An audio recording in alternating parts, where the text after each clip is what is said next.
Well, hi, all my friends. I'm going to be reading the Bible in just a little bit in another video, but I just wanted to do a quick video here. I just listened to a really terrific speech by Vicky Bleacher. Bleachers? Anyway, excuse me. And it resonated so much with me, 110%, that to know that 35 years later, this young kid, would be going through similar experiences that I went through, and I just some thoughts that I wanted to share with you, some personal, some and some not, some little snapshots of my own life. Um, I accepted Jesus when I was 8 years old. I think I've mentioned that in my testimony. Um, and I came out in one of the first mega churches in the San Fernando Valley, which was the First Baptist Church of Van Nuys.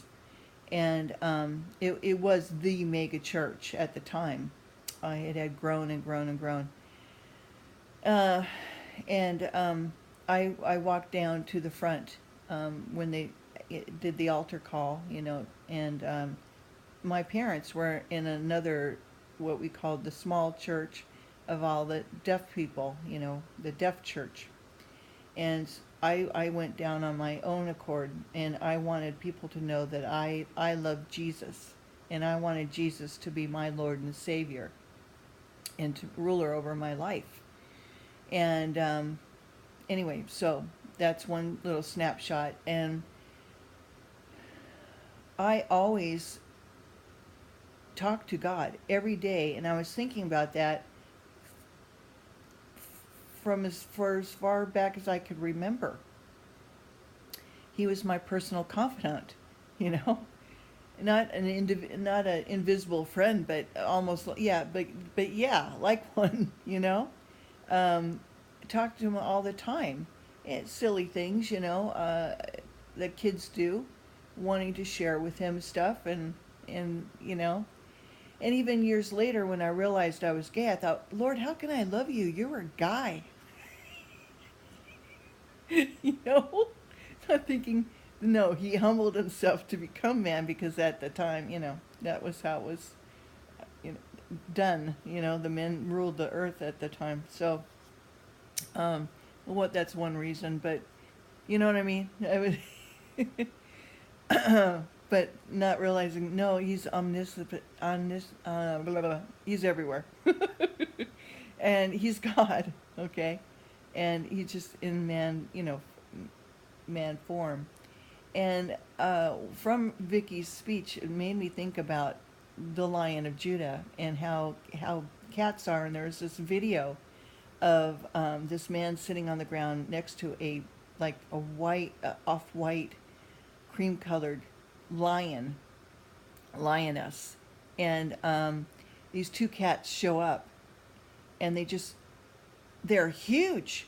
For one, my first thought was, oh my, I would just shite my pants if I saw that, They're like 3 feet, 4 feet tall, okay, with their big mane, and they're just so proud, and they just walk, and and you're in the presence of regal majesty, when a lion shows up, okay?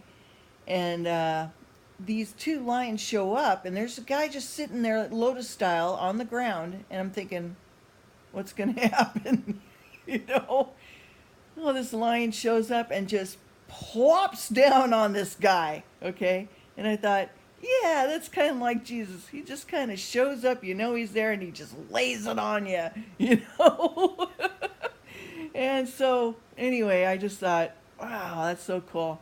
And then the other thought that I had was, my prayer, actually, is that if we all came out and told our stories, like Vicky mentions in uh, her testimony, that we could bring the church back together, because they're being torn apart at the seams because of, you know, it's pretty ominous to get the title that you're the omen of the end times because you're gay, because you're homosexual.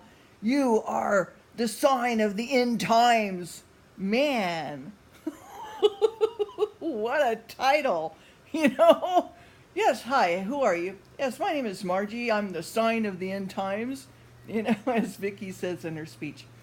Anyway, I'm going to put a link to her speech there. And I also wanted to say that you can't put God in a box. God isn't meant to be put in a box.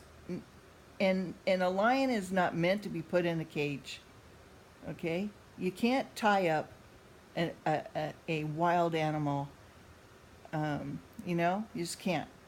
And if Jesus wanted to, he'd break the chains anyway, as Vicky says in her speech. But you know what I mean? You can't, with all your theology, your well, this verse says this and this verse, your eschatology, your Jesus, your all your stuff and everything. You can't.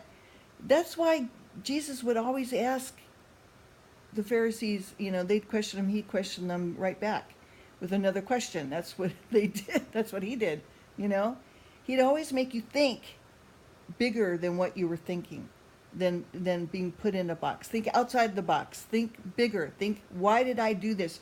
Would I take this, individual to make you haughty person, humble yourself to me?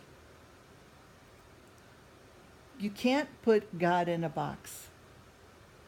So he would often go off by himself, be silent, be quiet, and commune with his Father so that he could learn and then come back unassuming, quietly, like a lion. Okay? Anyway, I wanted to share that with you. I hope that you have a blessed day, a blessed weekend. I'll talk to you soon. Okay, bye-bye.